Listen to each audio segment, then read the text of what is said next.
A primeira favela do Rio nasceu no Morro da Providência. Começou a ser ocupada em 1897 por ex-combatentes e ex-escravos. Ao longo das décadas, a ausência do Estado de políticas sociais foram determinantes para o estigma dessas comunidades pobres. O estigma é quase um sinônimo da favela. Ele foi construído ao longo do século XX, desde o surgimento da favela, de compreender a favela e seu morador como uma coisa ruim, uma coisa que ocupa um espaço na cidade que não deveria ocupar. E na época da ditadura militar, nos anos 60, anos 70, ele foi mobilizado para justificar o fim das favelas, a remoção daqueles moradores para conjuntos habitacionais. Este seminário mostrou o caso da favela da Praia do Pinto, situada nos bairros do Leblon e da Lagoa. Localizada em uma das áreas mais valorizadas do Rio, a favela foi um dos símbolos da política de remoção do governo militar. Em 1969, houve um incêndio que destruiu cerca de 1.000 barracos e deixou mais de 9.000 pessoas desabrigadas. No dia anterior ao incêndio, o Departamento de Ordem Política e Social prendeu as principais lideranças da favela.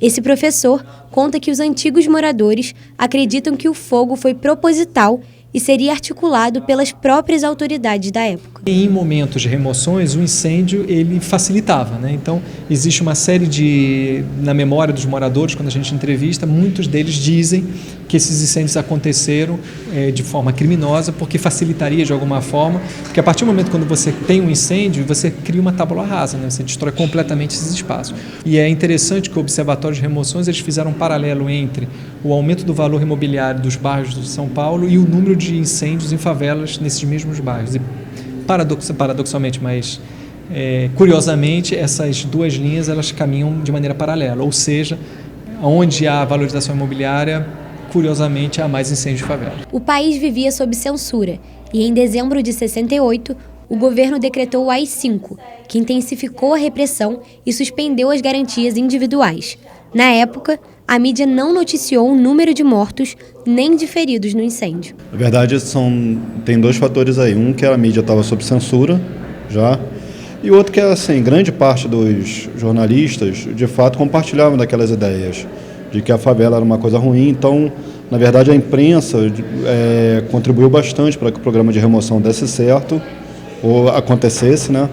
E, na verdade, assim, até uma parte da imprensa reivindicava o programa de remoção. Então você tem reportagem na imprensa que demonstra a favela como uma coisa ruim, e no caso do incêndio, eu acredito mais que tenha sido a censura.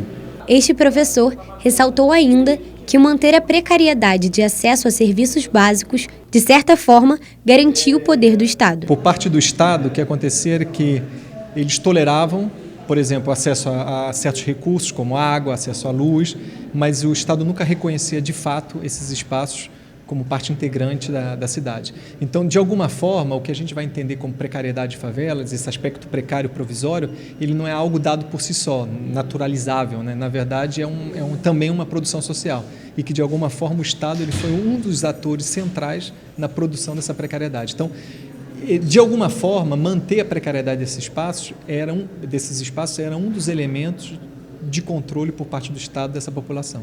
O Estado também mantinha um forte controle sobre as casas nas favelas. A vigilância era feita por assistentes sociais que visitavam os barracos com frequência e faziam fichas de acompanhamento familiar, com informações como idade, cor, estado civil, profissão, salário, quantidade de imóveis e de moradores. Quem não estava nas fichas era considerado invasor. As assistentes também registravam o cotidiano da comunidade ao anotarem descrições das casas, posicionamentos morais e estímulo para que as pessoas saíssem dali. Os moradores não podiam alterar nada na casa sem a permissão do serviço social. Era um serviço social de caráter educativo, controlador, fiscalizador, né, em que a preocupação era controlar moralmente os residentes, né, e partiam do princípio de que os moradores, né, da classe empobrecida não sabiam conviver em condomínio. A maior parte dos removidos da Praia do Pinto foi transferida para a Cruzada de São Sebastião, também no Leblon. O conjunto habitacional foi uma iniciativa de Dom Helder Câmara, tendo como um dos objetivos a desfavelização da cidade.